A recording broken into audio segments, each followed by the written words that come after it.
Aspirants, बहुत बहुत स्वागत है आपका सीपी स्मार्ट क्लासेस में। तो कंटिन्यू करते हुए हमारी सीरीज़ को आज का जो सेशन रहेगा वो रहेगा जनरल साइंस पे।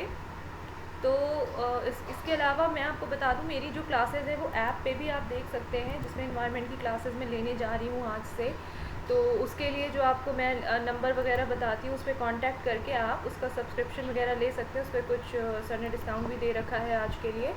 तो ये हमारी जो क्लासेस है वो जीआईसी लेक्चरर के लिए है। तो और भी उसमें पॉलिटी और वगैरह वगैरह अलग अलग टीचर्स ने ली हुई हैं। तो मैं जो है वो इन्वायरमेंट आपसे लूँ। तो सामान्य विज्ञान का जो है आज पहला क्वेश्चन देखेंगे हम थोड़ा सा। ओके, चुंबक के संबंध में सत्य कथन बताना है। Right option. चुंबक दो प्रकार के होते हैं, प्राकृतिक और विद्युत चुंबक। तो ये बिल्कुल सही है भाई, चुंबक तो दो प्रकार के होते हैं। एक प्राकृतिक है जो नेचुरली आप मिला हुआ है धरती के अंदर से, और एक हमने मैनमेड है जिसकी उसको जो है बनाया है हमने किसी तरीके से। तो विद्युत चुंबक की अपेक्षा प्राकृतिक चुंबक ज़्यादा शक्तिशाली होता है। ये स्टेटमेंट गलत है भाई, ऐसे कैसे हो सकता है। मैनमेड चीज़ों में आप फेर बदल करके आप जो है उसको ज़्यादा एफिशिएंट कर सकते हैं। तो ये थोड़ा सा गलत ऑप्शन है। तो केवल राइट बताना था, तो कथन एक सही है। तो ऑप्शन नंबर ए आपका राइट होगा। ऐसे पदार्थ को जो लोहे या लोहे से बनी वस्तुओं को अपनी ओर आकर्षित करते हैं चुंबक कहलाते हैं। और ये जो है चुंबकीय पदार्थ वही होते हैं जो चुंबक की ओर आकर्षित हो रहे हैं, जिनमें से। और चुंबक किस तरह के होते हैं भाई? दो, एक तो आपका नेचुरली हो गया और एक मैनमेड हो गया, आर्टिफिशियल हो गया। ऊष्माक्षेपी अभिक्रियाओं के संदर्भ में सत्य कथन। इन अभिक्रियाओं में ऊष्मा मुक्त होती है। ऊष्माक्षेपी, देखिए आप समझ रहे हैं कि रिलीज हो रही है ऊष्मा। शोषी, ऊष्माक्षेपी। शोषी मतलब जो ऊष्मा ले रही है, एब्जॉर्ब हो रही है, और क्षेपी मतलब जिसमें ऊष्मा निकल रही है। तो बिल्कुल सही भाई, ऊष्मा मुक्त हो रही है। मानव शरीर में होने वाली श्वसन की अभिक्रिया ऊष्माक्षेपी का उदाहरण है।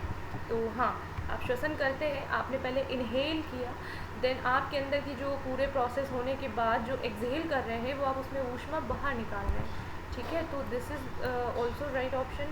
तो यहाँ जो है केवल एक और दो दोनों सही हो जाएंगे, मतलब एक और दो दोनों सही, ऑप्शन नंबर सी।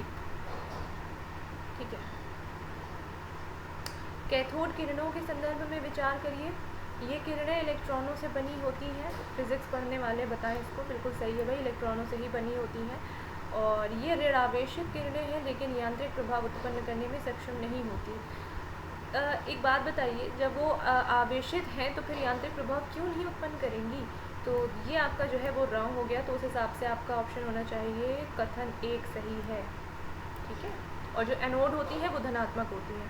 चलिए, कैथोड किरणें जो है वो सीधी रेखा में चलती हैं और यांत्रिक प्रभाव उत्पन्न कर सकती हैं और ऋणात्मक आवेशित होती हैं, वही सारी चीज़ें। ठीक है। रासायनिक अभिक्रिया में होता है, क्या होता है बताना है। रासायनिक परिवर्तन अर्थात पदार्थ के गुणधर्म बदल जाते हैं और ऊर्जा में परिवर्तन होता है। तो मतलब ऊर्जा कम ज़्यादा हो सकती है। ठीक है, तो ये सारी चीज़ें, तो हाँ दोनों ही सही है भाई। परिवर्तन जो है गुणधर्म बदलते ही बदलते हैं। सपोज करिए कोई भी केमिकल रिएक्शन हो रहा है, तो कैसे पदार्थ के गुणधर्म नहीं बदलेंगे? जैसे H2+O, इतना सिंपल सा आप ले लीजिए एग्जाम्पल। तो H2 हो गया, हाइड्रोजन और ऑक्सीजन मिलके आपका क्या बन रहा है? पूरा का पूरा H2O, मतलब जल का एक अणु बन रहा है, तो चेंज हो गया। तो यही सारी चीज़ें, और ऊर्जा में भी परिवर्तन होता है। तो दोनों ही सही होंगे यहाँ पे, एक और दो दोनों सही हैं। ठीक है। देखिए, ये अभिक्रियाओं का प्रयोग हमारे परिवेश में होने वाले परिवर्तनों को प्रदर्शित करने के लिए किया जाता है। ये परिवर्तन संपूर्ण विश्व में होते रहते हैं। कुछ परिवर्तन धीमे और कुछ तेज़ होते हैं। रासायनिक अभिक्रियाओं को प्रदर्शित करने के लिए समीकरणों की आवश्यकता होती है, जिन्हें संकेत और सूत्रों की सहायता से लिखते हैं, जो कि हमारा वही H2O, H2O, ठीक है, N2O वगैरह वगैरह, और उसको फिर प्लस प्लस प्लस करके फिर उत्पाद अलग बन रहा है, जो प्रोडक्ट बाय प्रोडक्ट है, वो सारी चीज़ें। तो वो अभिक्रियाओं के उसमें किसी समीकरण के रूप में ही तो उसको शो करते हैं। तो ये ध्यान रखिएगा, अभिक्रियाओं में सदैव ऊर्जा परिवर्तन होता है। ठीक है। अगला क्वेश्चन देखते हैं। द्रव्यमान संरक्षण का नियम बताता है कि रासायनिक अभिक्रिया में द्रव्यमान ना तो उत्पन्न होता है और ना ही नष्ट होता है। तो देखिए, आगे का ऑप्शन पढ़ने की ज़रूरत नहीं है, क्योंकि राइट है आपका ऑप्शन नंबर ए। बिल्कुल सही बात है। किसी भी केमिकल रिएक्शन में द्रव्यमान उत्पन्न नहीं होगा, जो है वो वही रहेगा। ठीक है, और नष्ट भी नहीं होगा।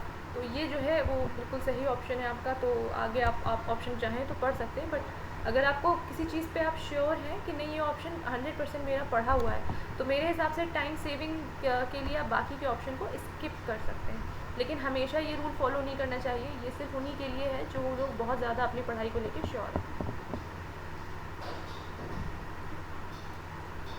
ऑक्सीकरण अपचयन यानी ऑक्सीडेशन, जो ये है अपचयन अभिक्रिया के संदर्भ में विचार करना है आपको। तो ऑक्सीकरण वो प्रक्रिया है जिसमें इलेक्ट्रॉनों की संख्या घटती है।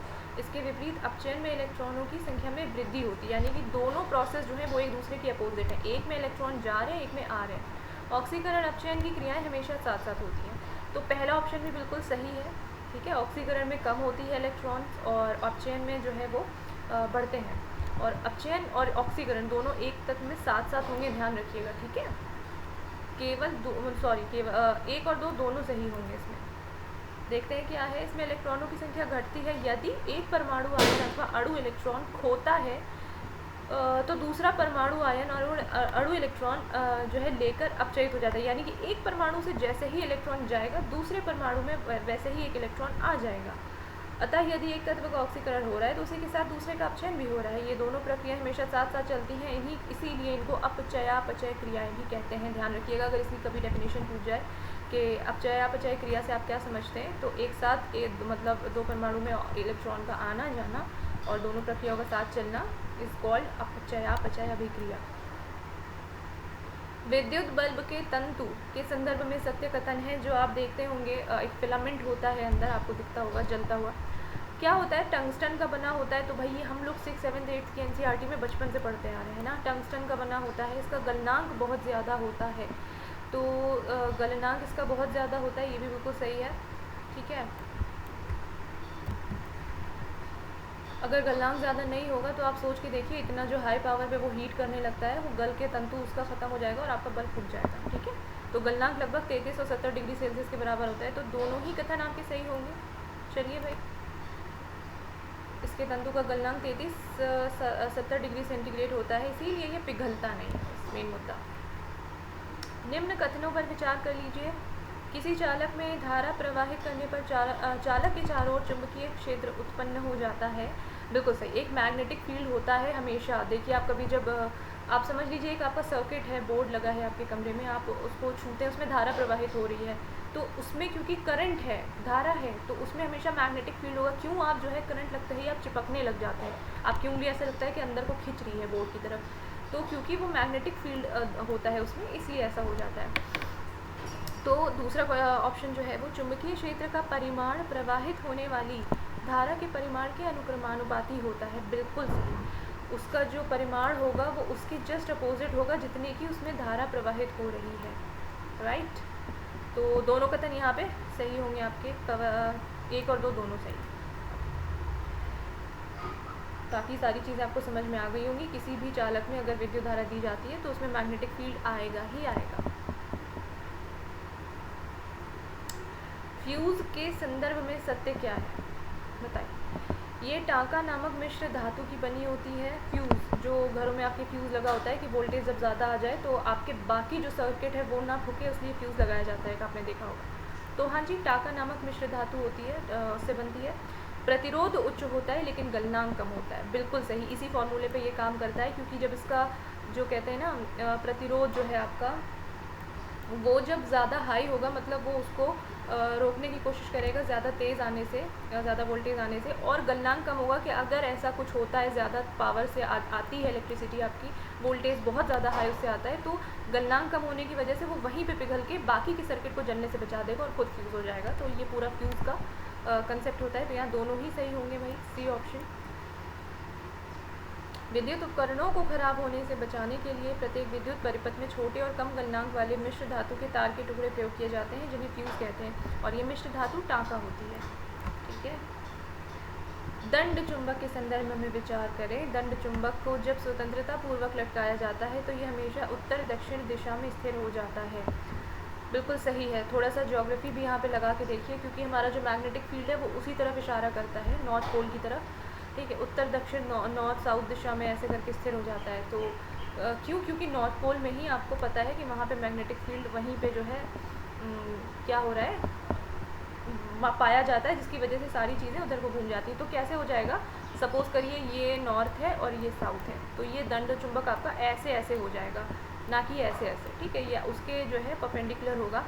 और जब दंड चुंबक को बीच से काट देते हैं तो उसके दैशिक गुण समाप्त हो जाते हैं। ऐसा कुछ भी नहीं है, उसके गुण तो हमेशा गुण ही रहेंगे ना, उसको काटने से ऐसा कुछ नहीं होगा। तो यहाँ पे केवल एक ही सही है भाई। चलिए, यही वही जो है आपका एक्सप्लेनेशन दिया है, आप इसको पढ़ लीजिएगा। मानव के उत्सर्जन अंग में शामिल है, बताइए। एक जोड़ी वृक्क, बिल्कुल, दोनों हाथ से।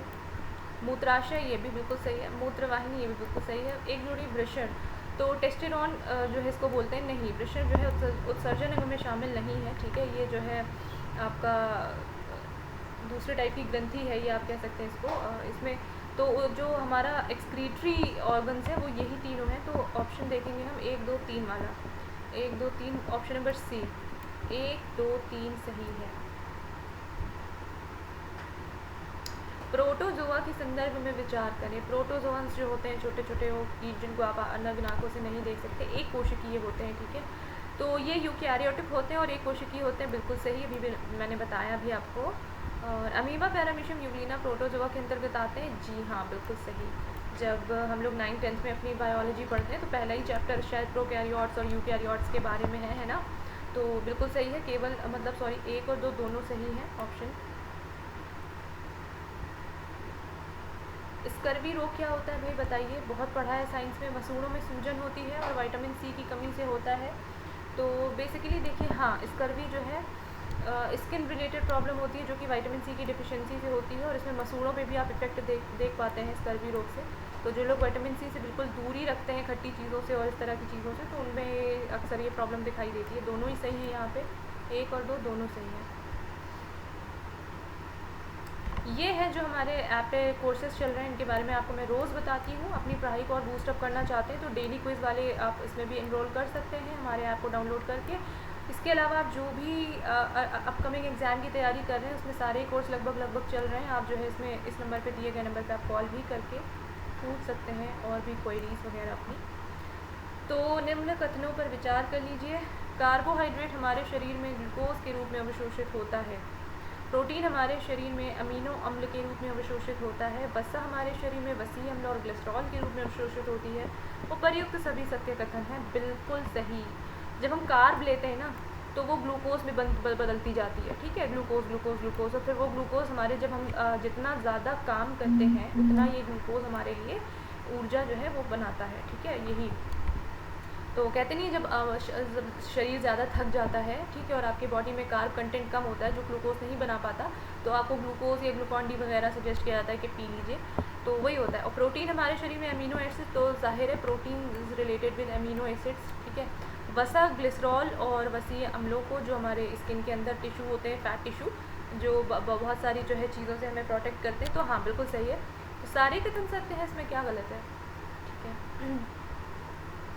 हाँ, अमूल इकाई ध्यान रखिएगा। एमिनो एसिड जो है प्रोटीन्स की, मोनोसेकेराइड कार्बोहाइड्रेट की, और ग्लिसरॉल जो है वो वसा की इकाई है, ठीक है। ट्रिपल एंटीजन वैक्सीन क्या है? ट्रिपल एंटीजन वैक्सीन जो है वो बताइए, कौन सा युग्म जो है वो ट्रिपल एंटीजन वैक्सीन का है, यानी कि 3 डोज उनकी दी जाती हैं। डिप्थीरिया, कुकर खांसी और टिटनेस। डिप्थीरिया, कुकर खांसी और तपेदिक यानी टीबी, और डिप्थीरिया, हेपेटाइटिस, तपेदिक, और कुकर खांसी, तपेदिक और निमोनिया। तो देखिए, आपको पता होना चाहिए जिनकी 3 डोज जिनमें दी जाती है वो है डिप्थीरिया, ठीक है, आपको सांस की प्रॉब्लम है ये, रेस्पिरेशन से जुड़ी, और कुकर खांसी, इसमें बहुत ज़्यादा इसको काली खांसी बोलते हैं, ये भी जो है इसमें भी 3 वैक्सीनेशन इसका किया जाता है। और टिटनेस जो है वो भी ट्रिपल एंटीजन वैक्सीन के अंदर आता है। तो बच्चों को बेसिकली ये बचपन में ही इसका वो डोजेस दी जाती हैं। तो देखिएगा इसमें, इसके अलावा एक पोलियो भी है जिसका ट्रिपल वैक्सीनेशन किया जाता है, ठीक है। एंटीजन, डिप्थीरिया, काली खांसी और टिटनेस रोधी टीके की 3 खुराक 4 से 6 सप्ताह के अंतराल पर दे दी जाती है। और इसके अलावा पोलियो ड्रॉप भी 3 खुराक में ही दी जाती है 4 से 6 सप्ताह के अंतराल पर बच्चों को, ठीक है। शुद्ध पदार्थ के गुण होते हैं, बताना है आपको। सूक्ष्मतम कण जो स्वतंत्र अवस्था में रह सकते हैं, बिल्कुल सही। एक शुद्ध पदार्थ जो है सूक्ष्मतम कण से होता है जो स्वतंत्र अवस्था में रहता है। इसके अणु, तत्व और यौगिक दोनों ही हो सकते हैं, बिल्कुल, ठीक है। एक तत्व और यौगिक दोनों ही हो सकते हैं। अणु में पदार्थ के सारे गुणधर्म भी विद्यमान होते हैं, बिल्कुल सही। तो इस तरह से हमारा राइट ऑप्शन क्या होगा? उपर्युक्त तीनों कथन सही हैं, ठीक है। शुद्ध पदार्थ के गुण देखते हैं। किसी पदार्थ का वो सबसे छोटा कण जिसमें उस पदार्थ के सारे गुणधर्म बने रहते हैं अणु कहलाता है। ठीक है, तो बेसिकली वही अणु के बारे में ही बताना था, लेकिन वहाँ शुद्ध पदार्थ लिख दिया था। पदार्थ इज इक्वल टू मतलब उसके छोटे छोटे अणुओं से रिलेटेड है। ये एक सूक्ष्मतम कण है जो स्वतंत्र अवस्था में रहेगा और रासायनिक अभिक्रिया में भाग नहीं लेगा। ये बहुत इंपॉर्टेंट पॉइंट है, ये ध्यान रखिएगा कि अणु जो होते हैं वो रासायनिक अभिक्रिया में भाग नहीं लेते, लेकिन परमाणु लेते हैं। रासायनिक अभिक्रिया में कौन भाग लेता है? आपका जो है वो परमाणु। ठीक है, इलेक्ट्रॉन के संदर्भ में सत्य कथन बताइए। जो है इलेक्ट्रॉन की खोज जे टॉमसन ने की थी, बिल्कुल सही। इस पर एक इकाई का ऋणावेश होता है, तो हमें पता है कि प्रोटॉन जो है वो धनावेशित है और ये ऋणावेशित होते हैं। इसका द्रव्यमान नगण्य होता है, तो हाँ ये भी बिल्कुल सही है, द्रव्यमान नगण्य होता है। तो सॉरी, इसका द्रव्यमान नगण्य होता है, तो उस हिसाब से तीनों ही कथन आपके सही होंगे। उपयुक्त तीनों कथन सही हैं। जे टॉमसन और जो है चैडविक ने किसकी की थी और रदरफोर्ड ने किसकी की थी, ये आप कमेंट करेंगे। ठीक है, इलेक्ट्रॉन में इतने इतने कूलॉम का ऋणावेश होता है। ये चाहे तो आप 1.6 × 10⁻⁻19 आवेश की मात्रा एक इकाई ऋणात्मक आवेश के बराबर मानी जाती है और ये सबसे छोटी ऋणात्मक इकाई है जिसे कोई भी कण ग्रहण कर सकता है। ठीक है, ओके। परमाणु के नाभिक के संदर्भ में सत्य कथन बताना है। परमाणु के नाभिक में प्रोटॉन और न्यूट्रॉन होते हैं, तो हाँ ध्यान रखिएगा, प्रोटॉन न्यूट्रॉन उसके जो नाभिक होता है उसके अंदर होते हैं, बाकी जो इलेक्ट्रॉन होता है उस नाभिक के बाहर चक्कर लगा रहा होता है। और परमाणु का लगभग संपूर्ण द्रव्यमान नाभिक में स्थिर होता है। जी हाँ, क्योंकि प्रोटॉन और न्यूट्रॉन इज इक्वल टू उसका द्रव्यमान। नाभिक में स्थित प्रोटॉनों की संख्या परमाणु संख्या में निरूपित होती है, बिल्कुल सही। जितने उसमें उसकी द्रव्यमान संख्या कितनी होगी उसमें उपस्थित प्रोटॉनों की संख्या। तो ये उपयुक्त तीनों कथन ये भी सही है, तो ऑप्शन नंबर बी यहाँ पे हमको राइट लगाना है।